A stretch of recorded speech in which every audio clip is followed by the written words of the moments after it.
In a room full of laughter, I found out my marriage was built on lies. One sentence changed everything. This is the story of how I lost my wife and found myself. Hey, I'm Ethan. I'm an architect. I draw buildings for a living and then argue with contractors about why a sill should be 2 inches higher. That's how I think. Practical, hands-on, measure twice, cut once. I'm not a poet. I don't ruminate in metaphors. I notice lines and load-bearing walls and whether a window faces the morning or the heat. That's how I noticed Lauren at first. Not because she wore something flashy, but because she smiled like she had the kind of energy that fills a room and then gets honest about it. She wasn't showy. She just had a steady kind of presence that made ordinary things feel like an event. We bumped into each other at the usual family and friend circuit, barbecues, that one friend's bittersweet birthday party, mutual friends' little gatherings. I asked her out enough times to be annoying, and she kept saying maybe later, not now. Then later came. We had a few dinners, a lot of walks around the riverfront where I talked about a renovation job, and she talked about a campaign she just launched. It wasn't cinematic. No fireworks. Just 2 people showing up. Coffee, a bad movie she dragged me to, a Sunday afternoon at a flea market where she found a vintage camera and pretended to know how to use it. I liked how she laughed at my jokes, even when they were dumb. I liked how she remembered small things I said, like the name of an assistant I had for 3 months. She said she wanted to wait. Said it quietly, matter of fact, like it was part of who she was. I respected it. You don't push that stuff. I'm not into coercion. I thought if you build enough trust, a lot of things follow. I told myself I had time, and that we'd get there. That's stupid to say out loud now. Time is not a currency you can save up. But at the time, I thought patience would earn affection. I believed affection could be manufactured through steadiness. We moved fast after she finally said yes to a ring. Not because we needed to, but because time and careers make you impatient in ways you don't admit. I remember the wedding day like a set of clear, factual images. An overcast sky, my suit smelled like dry cleaner and coffee, her laugh when someone tripped over a decorative lantern. I remember thinking I'd done the sensible thing. Chosen a partner who was solid, dependable, funny in that offhand way. It felt right. I was happy in the small, practical ways. Making coffee at 5:30 before her early meetings, patching a leaky faucet, rearranging the bookshelf so her favorite design books were at eye level. Those are the things I do to show up. But there were hints. She never liked to be touched in ways that meant anything. She'd say she was tired, had an early morning, a headache, reasons that made sense on paper. Little jokes about my habits she made in private started migrating into stories. She told other people where I was the punchline. She'd laugh, and the room would laugh, and I'd be left feeling like an extra in my own life. That hurt, but I shrugged it off as insecurity on my part. I told myself I deserved a partner who could laugh at themselves, who could handle a bit of teasing. I tried therapy quietly, not because I wanted to fix her, but because I needed to stop confusing patience with self-erasure. Therapist sessions aren't dramatic. It was me sitting in a tiny room, saying small sentences, I feel unseen. I want to be wanted. The therapist asked me what I wanted, and I couldn't answer with anything flashy, just normal stuff. To be taken seriously, to have my efforts matter, to share a life that felt mutual. That's when I started paying attention to details I'd been ignoring. When you notice how someone scrolls past your photos, how they tell a story where you're the butt of the joke, it accumulates. It's not a single crack that breaks the wall. It's water seeping in over years. I never wanted a fight. I never wanted big theater. I wanted a life where both of us showed up for each other without tallying points. It's funny because I always saw myself as an honest man.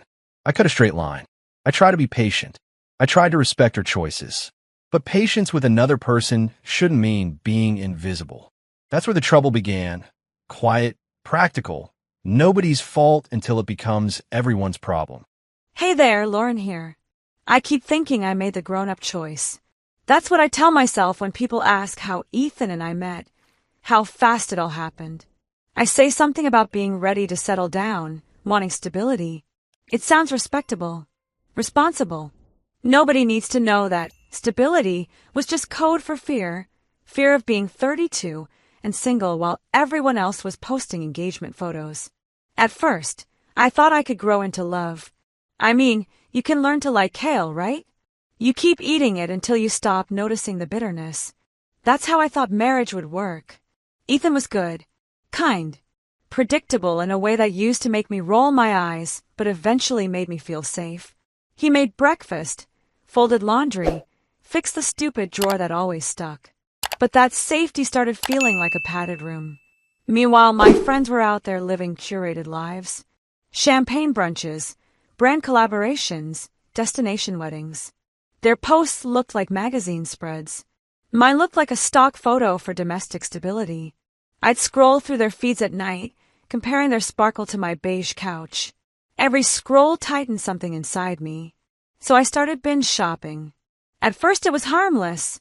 A new lipstick, a pair of shoes that made me feel like I still had an edge. Then it got bigger, designer bags, jewelry, clothes I swore I needed for work events. I'd wait until Ethan was asleep, open 10 tabs, and chase that little adrenaline rush when the order confirmed. The boxes would arrive during the day. I'd unpack them carefully, hide them in the back of the closet, and throw the receipts in the trash under the coffee grounds. The credit cards multiplied quietly like rabbits.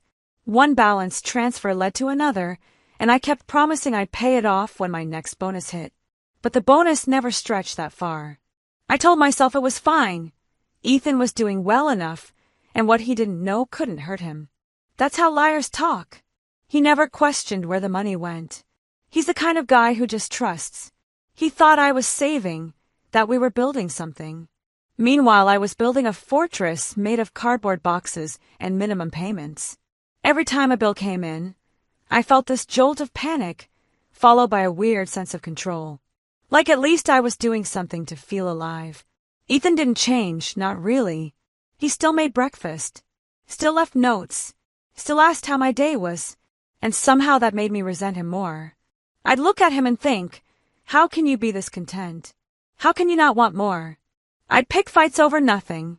His clothes, his laugh, the way he chewed. I'd make comments about him needing to hit the gym, about how we should both try harder. He'd just nod, offer to cook healthier meals, completely missing that I wasn't trying to help. I was punishing him for being himself. At work, I started turning our life into a joke. You know how office gossip goes. It's like a group sport. I tell stories about how Ethan tried to meal prep again, or how he still can't fold a fitted sheet. Everyone laughed, and that laughter was addictive. It made me feel sharp again, like I mattered. I didn't realize I was sharpening myself on him. I started avoiding home. Said I had late meetings, drinks with clients, yoga classes I never attended.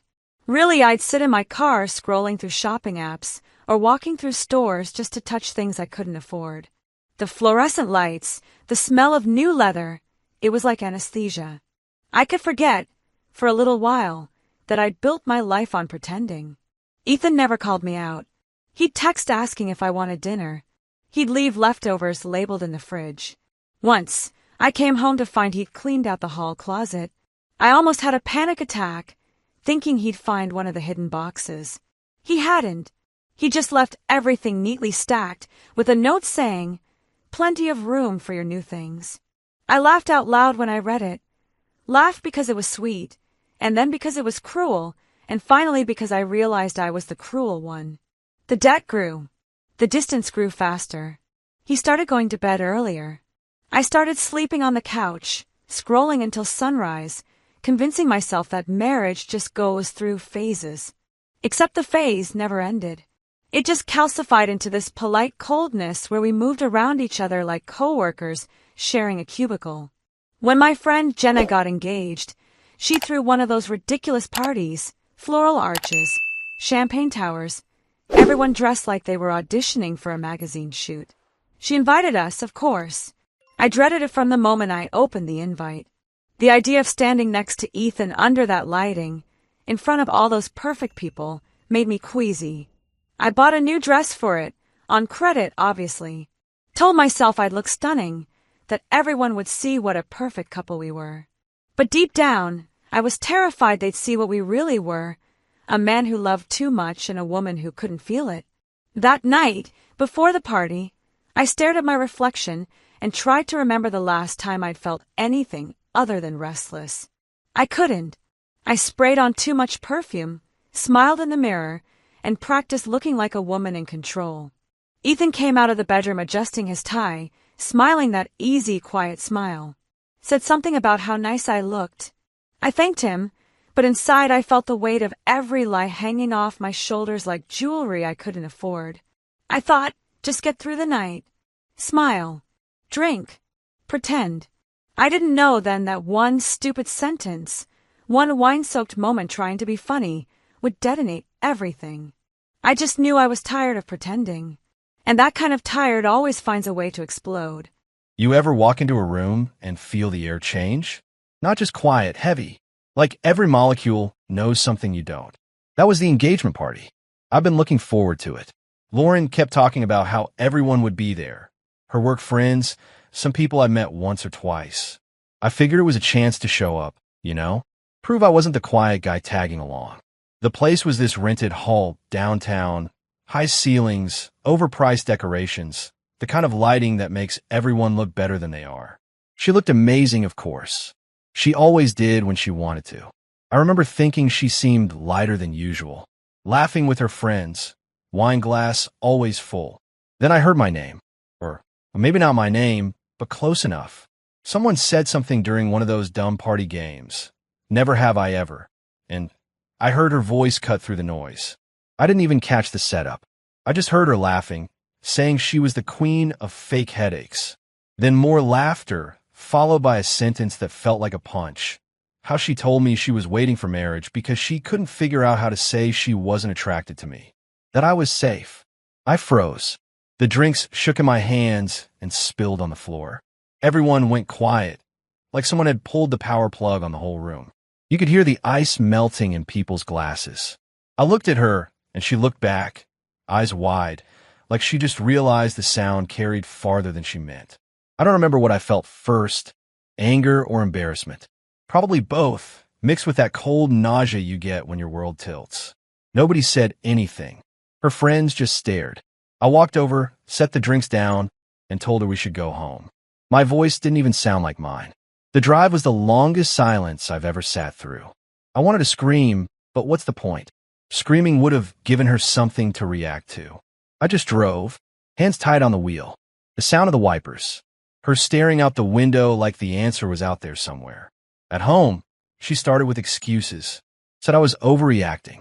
Said people say stupid stuff when they drink. Said it was just a joke. You know, the kind of joke that lands like a confession? I told her I'd been going to therapy for 6 months. That I'd been trying to understand why she treated me like a chore. That I knew about the credit cards, the way she talked about me at work. I said it all like I was reading blueprints, fact by fact. She just stood there. I told her I wasn't angry. I was done. Told her I'd already packed a bag. That I couldn't keep living in a house where I was invisible unless I was embarrassing her. I think she expected yelling, expected me to fall apart so she could feel like the victim again. But I didn't. I couldn't even muster the energy. It wasn't rage anymore. It was release. When I left, she didn't stop me. She said we should talk. I told her we should have talked 2 years ago. She looked like she wanted to cry, but couldn't find the tears. I grabbed my bag, walked out, and didn't look back.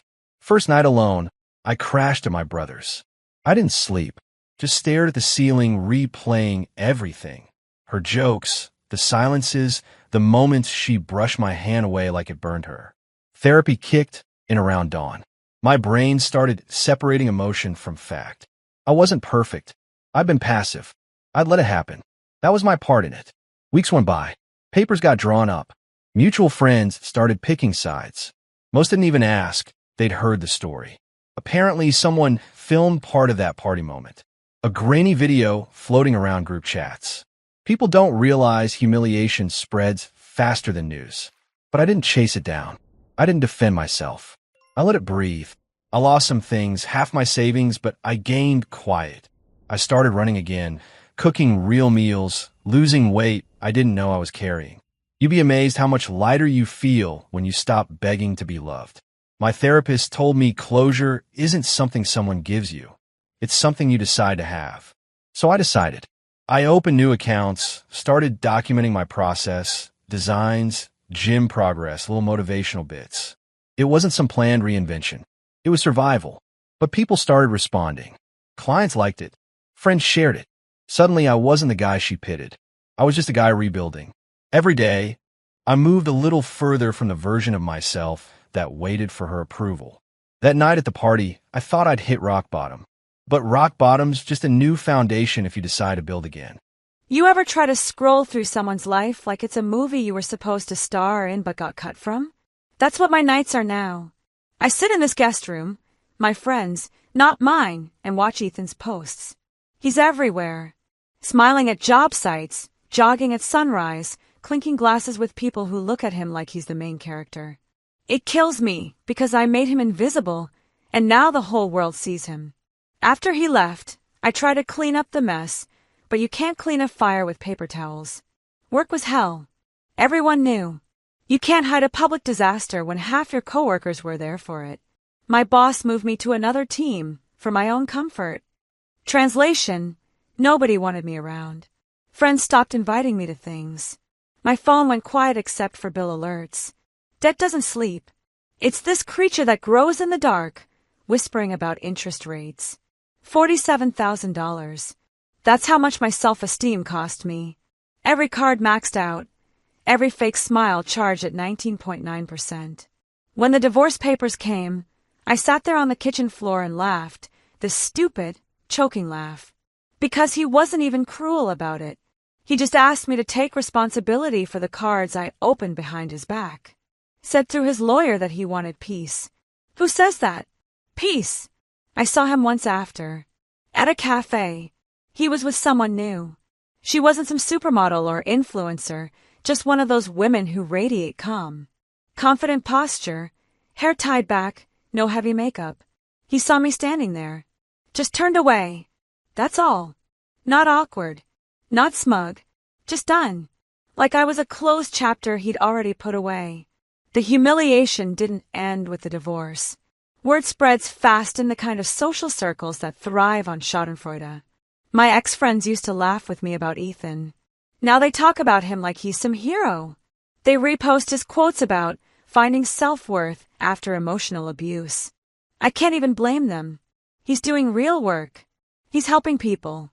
Meanwhile, I'm doing food deliveries after my marketing job to make minimum payments. I keep trying to tell myself I've changed, that I've learned something. But then I see him post about running a half marathon or designing a new community space, and I feel that old burn in my chest. Envy mixed with regret. Like watching someone live the life you thought you were owed. I used to think karma was some dramatic, movie-style payback. Turns out karma is quieter. It's scrolling through your ex's happiness while your takeout app pings for another $6 order. It's watching the man you called boring become the man everyone admires. It's realizing the backup plan was the real thing, and you were the placeholder. My sister says I should get therapy. Says I need to work on self-awareness. Every time I think about calling a therapist, I stop. Because I know he went. I know he sat there talking about me. Somewhere in this city, there's a person who knows everything ugly about me through his words. I can't face that. The other day, I saw a promo online for a short documentary about personal transformation. He's the feature. They're using his story as an example of healing after emotional abuse. And guess who I am in that story? The shadow. The unnamed villain. The faceless cause of pain. I wanted fame once. Now I've got it in the worst possible way. So yeah, this is where I am. 32, trying to pretend this is temporary while watching the person I hurt turn into everything I said he couldn't be. I don't know if this is growth or punishment. Maybe both. If I could go back, I'd change things. Not because I suddenly believe in some big romantic destiny, but because I finally get what stability actually was. It wasn't boring. It was love disguised as routine. It was safety I confused with mediocrity. He was never the problem. I was. And now he's out there designing buildings that'll outlast both of us, while I'm here scrolling through blueprints of a life I destroyed myself. You ever wonder what happens when the villain realizes the hero moved on without them? This is it.